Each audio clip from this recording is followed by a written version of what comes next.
अस्सलाम वालेकुम रहमतुल्लाहि व बरकातुहू। नाज़रीन, बस कुछ ही दिन बाकी रह गए हैं। जो बुज़ुर्गों ने एक पैगाम जारी किया all India Muslim Personal board के कि वफ़ की जायदाद की हिफाजत के लिए और वफ़ को हिफाजत करना चाहते हैं, तो आप तमाम हजरात की ज़िम्मेदारी है कि अभी इस वीडियो में जो अमल बताया जा रहा है, बुज़ुर्गों ने जिस अमल को करने को हुक्म दिया है, तमाम मुसलमानों से कहा कि पार्लियामेंट की जो कमेटी है JPC जॉइंट पार्लियामेंट्री कमेटी, उस तक अपना पैगाम पहुँचाएँ। तो क्या वो तरीक़ा है, आज की इस वीडियो में बताएँगे। इस अमल को ज़रूरी करें। आज की तारीख़ है 5 सितंबर 2024 बरोज़ जुमेरात। बड़ी अहम तरीन ख़बरें लेकर हम आप हज़रात की खिदमत में हाजिर हुए हैं। BJP के नीतीश राणा वो मुसलमानों के ख़िलाफ़ ये बयान देकर कि मस्जिद में घुसकर मुसलमानों को मारेंगे, वो बिल्कुल फंस चुका है। और जैसे एक घंटे की मिसाल दी जाती है कि फ़लाँ आदमी मंदिर का घंटा बन चुका है, जो कोई उसको आ रहा है बजाता चला जा रहा है। इसको लेकर मालेगांव के MLA मुफ्ती इस्माइल कासमी मजलिस इत्तेहादुल मुस्लिमीन की तरफ से मिलने, उन्होंने बड़ा ज़बरदस्त इसके ख़िलाफ़ बयान दिया।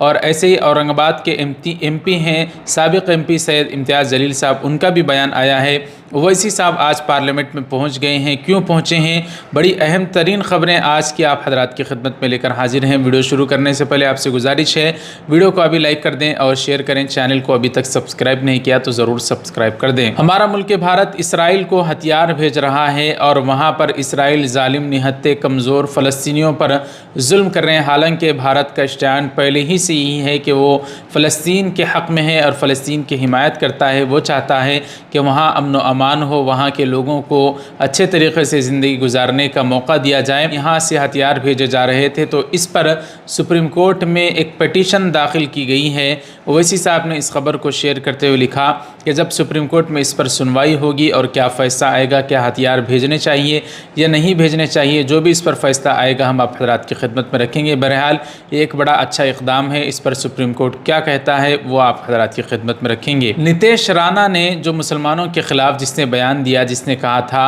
कि हम मस्जिद में घुसकर मारेंगे, तो इस पर बहुत सारे लोगों ने बड़ी खरी खोटी नीतीश राणा को सुनाई, लेकिन BJP वाले ख़ुद इसके ख़िलाफ़ हो गए हैं। BJP के लीडर हैं हाजी अरफात। उनका एक वीडियो सोशल मीडिया पर इस वक्त बहुत ज़्यादा वायरल है, जिसमें वो बड़ी ज़बरदस्त तरीके से उसकी धुलाई करते हुए पाए जा रहे हैं। यासिर अरफात मुंबई से ताल्लुक़ रखते हैं और नीतीश राणा भी मुंबई ही, महाराष्ट्र ही से ताल्लुक़ रखता है, BJP का MLA है और उसका कद पस्तकद है, जिसकी वजह से बहुत सारे लोग उसको मजाक भी बना रहे हैं। यासिर अरफात के बयान आप हज़रात मुलाहिज़ा फरमाएं। नमस्कार, मैं हाजी अराफात शेख, भारतीय जनता पार्टी का एक पदाधिकारी।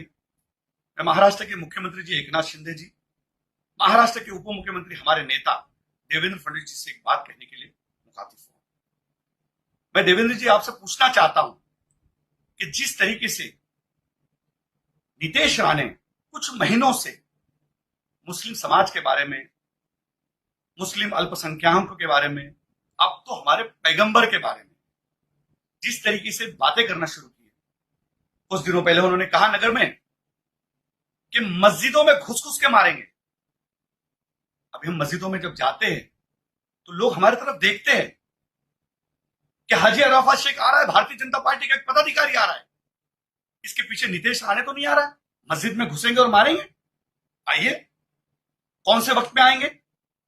मैं कुरला में रहता हूं, फजर की नमाज में आएंगे, जोहर की नमाज में आएंगे, असर की नमाज में आएंगे, ईशा की नमाज में आएंगे, मगरिब की नमाज में कब आएंगे?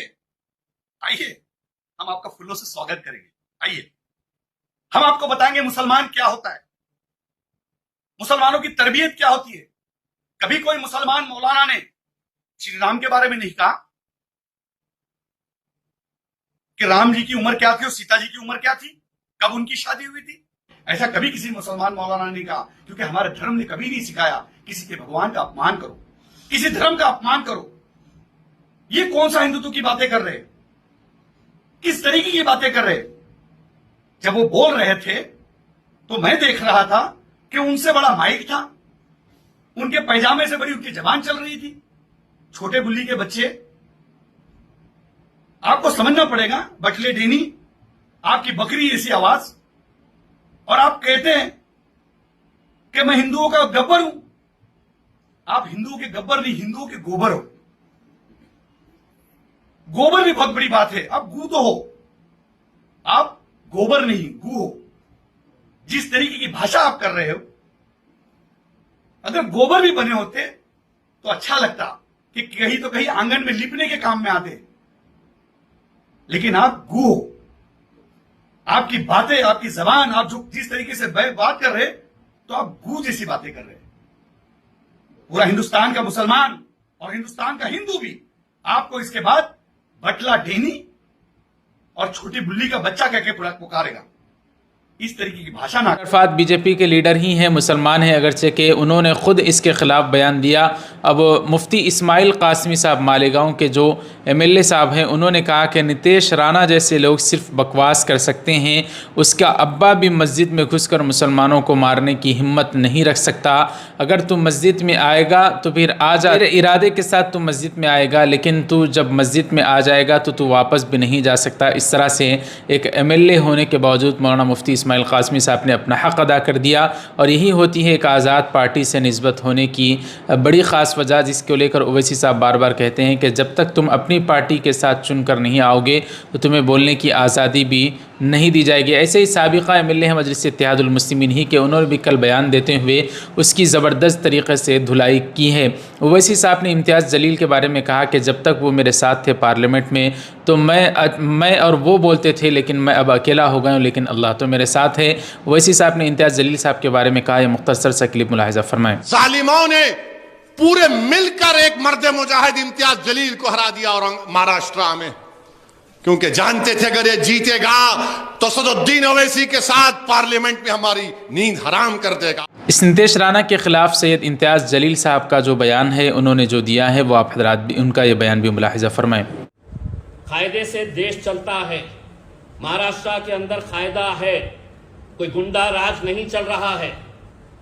और आप डराने का है तो किसी और को डराइए, हमने बहुत सह लिए है आपकी आवारागर्दी, आपकी ये गुंडागर्दी, आपके छोड़े हुए ये पिल्लू। इतना सा है वो आणि बोलतो की मी गब्बर आहे करके। अरे तुझी हाईट काय, तुझ्या बोलण्याचा बोलायलाही येतं का? उत्तर प्रदेश के अमरोहा में एक प्रिंसिपल ने एक मुसलमान बच्चा, जो छोटा सा बच्चा है, उसके ऊपर ऐसा इल्ज़ाम लगाकर स्कूल से बाहर कर दिया, नाम खारिज कर दिया। उसने कहा कि तुम्हारा बच्चा अगर से कि छोटा है, लेकिन वो कह रहा है कि मैं इन हिंदुओं को मुसलमान बनाऊंगा, और वो वेज लाने के बजाय नॉन वेज लाता था, और वो कहता था कि हम तुम्हें मारेंगे पीटेंगे। इस तरह का इल्ज़ाम लगाकर उसकी माँ से बात करते हुए प्रिंसिपल का ये वीडियो वायरल हो रहा है। आपने बच्चों को बिठाना था तो आपने मुझे सुबह फोन करना था या नहीं बिठाना था हमें। नहीं, क्लास में नहीं, आपके बच्चों को पढ़ाना हमें फोन करना था या नहीं? संस्कार वाले बच्चों को हमें नहीं पढ़ाना सर। 3 महीने से हमारे है ना, मंदिरों को तोड़ेंगे, ऐसा कुछ नहीं है। तोड़ेंगे, सुनिए, हम बच्चों को तोड़ेंगे और नॉन वेज लेकर के आएंगे। आपने कई बार नॉन वेज भेजा है, बच्चा आपका कह रहा है इस चीज मैं नॉन वेज लेकर के आता हूँ, मैं सबको नॉन वेज ला करके मुसलमान बनाऊंगा, ये बच्चा कहता है आपका। इस चीज को आप इसको इस तरह से बोल ही नहीं, क्योंकि इसकी आवाज तो आप भी कुछ नहीं बोल सकते। नहीं, आप लगातार परेशान कर रहे हैं। हम सीबीएसई की मीटिंग में बैठे हुए हैं, आपसे ज्यादा हमारा काम वो है। ये बच्चा मेरा जितना भोला है ना, बहुत भोला है। पूरी कॉलोनी में इसके बारे में कोई उंगली नहीं उठा सकता। आपका बच्चा नॉन वेज लेकर के आया था। जी बताइए। आपने फौरन मना कर दिया, हमारा बच्चा नॉन वेज लेकर। अच्छा, तो वीडियो में प्रिंसिपल ऐसा कह रहा है ना? हाँ, प्रिंसिपल पता नहीं क्यों आरोप लगा रहे हैं इनके ऊपर।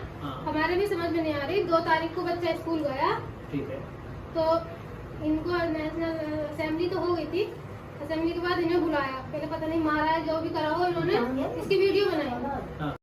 आप हजरात देखिए, इस तरह के घिनौने इल्ज़ामात छोटे छोटे बच्चों को भी नहीं बख्शा जा रहा है। Barrister Asaduddin Owaisi joint parliamentary committee के वो भी एक रुकन हैं, और वो मौलाना मुहिब्बुल्लाह नदवी और दीगर अरकान इसमें शामिल हैं। इसी सिलसिले में ओवैसी साहब आज 5 सितंबर को पार्लियामेंट में पहुँचे हैं, जहाँ पर वो JPC के जो ज़िम्मेदार हैं जगदम्बिका पाल, उनके साथ वो एयरपोर्ट पर पहुँचे। इनका ये वीडियो आया है। ओवैसी साहब के मुतालिक मौलाना खालिद सैफुल्लाह रहमानी साहब all India Muslim Personal board के सदर ने बड़ा बेहतरीन बयान दिया है। आप हजरात उन्हीं की ज़ुबानी या मुलाहिज़ा फरमाएं। मेरे लिए बड़ी खुशी की बात है कि हमारे बहुत ही काबिल एहतराम दोस्त मोहतरम जनाब असदुद्दीन ओवैसी साहब, जो इस वक्त पार्लियामेंट में मुसलमानों की ज़बान है,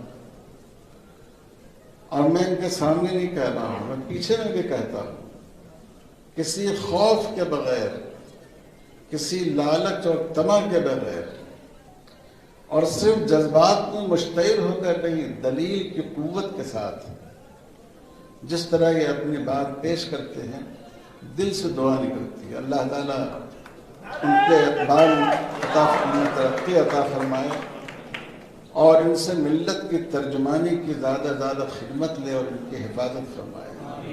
नाज़रीन, महाराष्ट्र में जो शिवाजी महाराज का स्टैचू नीचे गिर गया, इसको लेकर बीजेपी हर तरफ जगहसाई का माहौल बीजेपी के खिलाफ बन गया। मोदी ने हालांकि इसके ऊपर माफ़ी भी मांगी। राहुल गांधी ने कहा कि मोदी जी, आपको सिर्फ शिवाजी महाराज जी से माफ़ी नहीं मांगनी चाहिए बल्कि महाराष्ट्र के हर आदमी से माफ़ी मांगनी चाहिए। आइए सुनते हैं इस पर राहुल गांधी ने क्या कहा है। कि आपने शिवाजी महाराज की मूर्ति बनाई और आपने इतना भी ध्यान नहीं दिया कि वो मूर्ति खड़ी रहे। जहां भी आप देखोगे सड़क बनती है, भ्रष्टाचार, सरकारी भ्रष्टाचार से बनी है, सरकारी चोरी करके बनी है, सरकारी एमएलए को पैसा दे के बनी है। ये बीजेपी की सरकार नहीं है, ये आपकी सरकार थी। इसको तोड़कर चोरी करके ले गए ये लोग। और प्रधानमंत्री को सिर्फ शिवाजी महाराज से माफी नहीं मांगनी चाहिए। अगर माफी मांग रहे हैं तो महाराष्ट्र के हर व्यक्ति से माफी मांगनी चाहिए। उत्तर प्रदेश से ताल्लुक़ रखते हैं बरेलवी मसलक के बड़े आलिम माने जाते हैं मौलाना तौक़ीर रज़ा ख़ान साहब। उनका एक बयान आया है जिसमें उन्होंने आरएसएस के ख़िलाफ़ कहा कि मुल्क में अमन अगर बरकरार रखना है तो बजरंग दल, विश्व हिंदू परिषद और आरएसएस जैसी तंजीमों पर पाबंदी लगानी चाहिए। जैसे उनका ये बयान वायरल हुआ तो इनके ख़िलाफ़ एक आक्रोश पाया जाने लगा और इनकी गिरफ़्तारी की मांग भी होने लगी। तो मौलाना तौक़ीर रज़ा ख़ान साहब ने बिला खौफ क़तर कहा कि अगर मैंने कुछ गलत कहा है, अगर मुझे जेल में डालना चाहते हो तो डाल दो, लेकिन मैं आज भी कह रहा हूं कि जिन लोगों ने हमारे ऊपर जुल्म किया है उनके ऊपर पहले पाबंदी लगाओ, उनको जेल में डालो। इस तरह से मौलाना तौक़ीर रज़ा ख़ान साहब ने कहा है। वालेकुम रहमतुल्लाहि व बरकातुहू। All India Muslim Personal Board किया और हिंदुस्तान भर के तमाम बुज़ुर्गों ने तमाम मुसलमानों से एक बड़ी अपील की है। अभी जो इस वीडियो में बताया जा रहा है इस अमल को आप ज़रूर कर लें ताकि मुसलमानों के ख़िलाफ़ वक्फ़ अमेंडमेंट बिल जो लाया जा रहा है वो पास ना हो सके। इसके लिए आपको सबसे पहले करना यह है कि अपने मोबाइल फ़ोन की स्कैनर को आप इस तरह से ओपन कर लें और यहाँ पर जो फ़ोटोज़ का कलेक्शन दिया गया है उस पर जाएं और इस फ़ोटो को जो मुस्लिम पर्सनल बोर्ड ने दिया है इस तरह से इसको क्रॉप कर लें। ख़ुद ब खुद ये लिंक आपको ओपन हो जाएगा। तो इस QR कोड को स्कैन करने के बाद ओपन लिंक पर आपको क्लिक करना है। यहाँ नीचे आएंगे तो जीमेल के जो ऑप्शन दिया जा रहा है इस जीमेल को आप खोल लें। तो यहाँ पर लिखा गया है कि हम इस बिल के ख़िलाफ़ हैं। इसका मुकम्मल ख़ुलासा यही है। इसमें आप हल्की सी 1 2 3 या कुछ भी आप थोड़ा सा ऐड कर सकते हैं ताकि एक ही तरह का मेल उन तक न पहुँचे। और इसके बाद यहाँ पर जो शक्ल दिखाई जा रही है सेंड करने की, उसको आप क्लिक कर दें तो अब आपका mail JPC joint parliamentary committee को पहुंच चुका है। जज़ाकुमुल्लाह। इस वीडियो को आप कट करके ज़्यादा से ज़्यादा ग्रुप्स में या ख़ुद इस वीडियो को भी शेयर कर सकते हैं। तो आज की ये तमाम खबरें नाज़रीन कैसी लगी आपको हमें कमेंट करके ज़रूर बताएं। मुस्लिम पर्सनल बोर्ड ने जो अमल जारी करने का मुसलमानों को हुक्म दिया है, अगर आपने अभी तक उस अमल को नहीं किया तो ज़रूर कर लें और आखिरी तारीख़ आने से पहले इसको तमाम लोगों तक इस अमल को ज़रूर करवाने की कोशिश करें। हमारे चैनल से जुड़े रहने के लिए चैनल को सब्सक्राइब कर दें। मिलते हैं अगली वीडियो में, इजाज़त दीजिए। अस्सलामु अलैकुम रहमतुल्लाहि व बरकातुहू।